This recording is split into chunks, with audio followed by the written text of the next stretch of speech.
ಈಗೊಂದು ಅಪ್ಡೇಟ್ ಸಿಗ್ತಾ ಇದೆ. 25 ಪಾಕಿಸ್ತಾನಿ ಸೈನಿಕರು ಹತ್ಯೆಯಾಗಿದ್ದಾರೆ. ಬಲೂಚ್ ಆರ್ಮಿ ಬಳಿಕ ಟಿಟಿಪಿ ದಾಳಿ ಮಾಡಿದೆ. ಟಿಟಿಪಿ ಅಂತಂದ್ರೆ ತೆಹರಿಕ್ ತಾಲಿಬಾನ್. ಪಾಕ್ ಸೈನಿಕರನ್ನ ಹತ್ಯೆ ಮಾಡಿದ್ದಾರೆ. 25 ಪಾಕ್ ಸೈನಿಕರು ಇವತ್ತು ಹತ್ಯೆಯಾಗಿದ್ದಾರೆ. ಒಂದು ಕಡೆ ಬಲೂಚ್ ಲಿಬರೇಷನ್ ಆರ್ಮಿ, ಮತ್ತೊಂದು ಕಡೆ ತೆಹರಿಕ್ ತಾಲಿಬಾನ್. ತೆಹರಿಕ್ ತಾಲಿಬಾನ್ ಖೈಬರ್ ಪಖ್ತೂನ್ಖ್ವಾ ಪ್ರಾಂತ್ಯದಲ್ಲಿ ಕಾರ್ಯಾಚರಿಸ್ತಾ ಇರುವಂತಹ ಸಂಘಟನೆ. ಪಾಕ್ ಸೈನಿಕರು 25 ಪಾಕ್ ಸೈನಿಕರನ್ನ ಹತ್ಯೆ ಮಾಡಿದೆ ಅನ್ನೋದು ಈಗ ಸಿಗ್ತಾ ಇರುವಂತಹ ಡೀಟೇಲ್. ಅಂದ್ರೆ ಇವತ್ತು ಬೆಳಗ್ಗಿನಿಂದಲೂ ಕೂಡ ಅಲ್ಲಿ ಪಾಕಿಸ್ತಾನದ ಆರ್ಮಿಯ ಮೇಲೆ ದಾಳಿ ಆಗ್ತಾನೆ ಇದೆ. ತೆಹರಿಕ್ ತಾಲಿಬಾನ್ ಪಾಕ್ ಸೈನಿಕರನ್ನ ಹತ್ಯೆ ಮಾಡಿದೆ. 25 ಮಂದಿ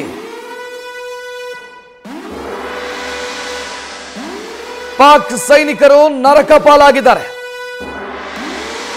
ಬಲೂಚ್ ಆರ್ಮಿ ಬಳಿಕ, ಬಲೂಚ್ ಲಿಬರೇಷನ್ ಆರ್ಮಿ ಬಳಿಕ ಈಗ ಟಿಟಿಪಿಯ ಸರದಿ, ತೆಹರಿಕ್ ತಾಲಿಬಾನ್ನ ಸರದಿ. ಖೈಬರ್ ಪಖ್ತೂನ್ಖ್ವಾ ಪ್ರತ್ಯೇಕ ದೇಶ ಆಗಬೇಕು ಅಂತ ಅವರದೊಂದು ಹೋರಾಟ ಇದೆ. ಬಲೂಚಿಸ್ತಾನ ಪ್ರತ್ಯೇಕ ದೇಶ ಆಗಬೇಕು ಅಂತ ಬಲೂಚ್ ಲಿಬರೇಷನ್ ಆರ್ಮಿದ್ದು ಹೋರಾಟ ಇದೆ. ಎಲ್ಲಾ ಕಡೆಯಿಂದ ಪಾಕಿಸ್ತಾನಕ್ಕೆ ರಕ್ತ ಸೋರ್ತಾ ಇದೆ. ಭಾರತ ಯಾವ ರೀತಿ ರಿಟಾಲಿಯೇಷನ್ ಮಾಡುತ್ತೆ ಅನ್ನೋದು ಈಗಿರುವಂತ ಪ್ರಶ್ನೆ. ಕಾರಣ ಏನು ಅಂತಂದ್ರೆ ನಿನ್ನೆಯಿಂದಲೂ ಕೂಡ ಡ್ರೋನ್ ದಾಳಿಯನ್ನು ಮಾಡ್ತಿದೆ ಪಾಕಿಸ್ತಾನ ಭಾರತದ ಮೇಲೆ.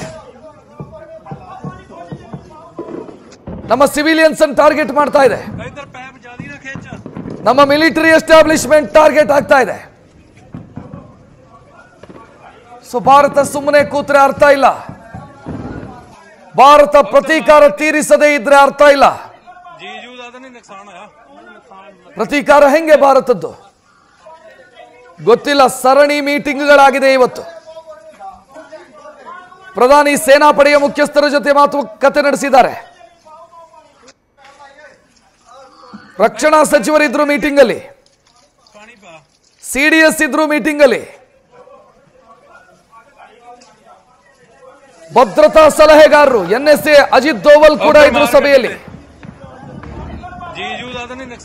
ಸುದೀರ್ಘವಾಗಿ ಸಭೆಯಾಗಿದೆ. ಅದಾದ ನಂತರ ಮುಂದಕ್ಕೇನು ಗೊತ್ತಿಲ್ಲ. ಭಾರತದ ನಾಗರಿಕರು ಬಯಸ್ತಾ ಇರೋದು ಪ್ರತೀಕಾರ.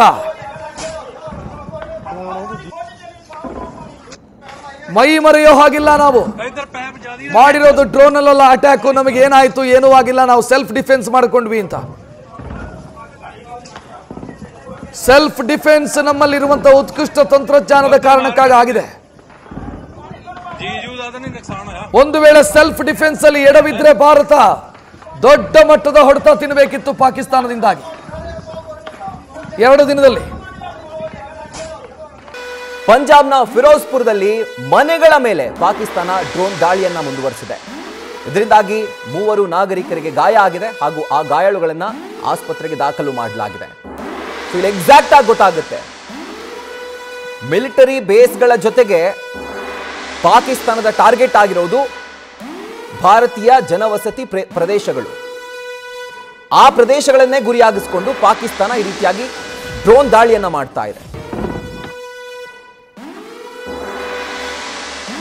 ಇನ್ನು ಜಮ್ಮುವಿನಲ್ಲಿ 100ಕ್ಕೂ ಹೆಚ್ಚು ಪಾಕ್ ಡ್ರೋನ್ಗಳು ಉಡೀಸಾಗಿದೆ. ಜಮ್ಮು ಒಂದರಲ್ಲೇನೆ 100ಕ್ಕೂ ಹೆಚ್ಚು ಡ್ರೋನ್ಗಳನ್ನ ಏರ್ ಡಿಫೆನ್ಸ್ ಸಿಸ್ಟಮ್ ಉಡೀಸ್ ಮಾಡಿದೆ, ನ್ಯೂಟ್ರಲೈಸ್ ಮಾಡಿದೆ. 100ಕ್ಕೂ ಹೆಚ್ಚು ಡ್ರೋನ್ಗಳನ್ನ ಪಾಕ್ ಕೇವಲ ಜಮ್ಮು ಕಡೆನೇ ಹಾರಿಸಿರೋದು. ಇನ್ನು ಪಂಜಾಬ್ ಕಡೆನೂ ಬಂದಿದೆ, ಗುಜರಾತ್ ಕಡೆನೂ ಬಂದಿದೆ, ರಾಜಸ್ಥಾನ್ ಕಡೆ ಕೂಡ ಮಿಸೈಲ್ ಬಂದಿದೆ. ಆದರೆ ಜಮ್ಮುವಿನಲ್ಲಿ ಒಂದೇ ಜಾಗದಲ್ಲೇ ಅಂದ್ರೆ ಅನೇಕ ಪ್ರದೇಶಗಳು ಜಮ್ಮುನಲ್ಲಿ 100ಕ್ಕೂ ಹೆಚ್ಚು ಡ್ರೋನ್ಗಳನ್ನ ಪಾಕ್ ಇವತ್ತು ಹಾರಿಸಿದೆ. ಡ್ರೋನ್ಗಳನ್ನ ಹಾರಿಸೋದ್ರ ಜೊತೆಗೆ ಜನವಸತಿ ಪ್ರದೇಶಗಳನ್ನ ಮುಖ್ಯವಾಗಿ ಇಲ್ಲಿ ಟಾರ್ಗೆಟ್ ಮಾಡಿರೋದು. ನ್ಯೂಸ್ ಫಸ್ಟ್ ನಿರ್ಭೀತಿಯಿಂದ ನಿಮ್ಮ ಪರವಾಗಿ.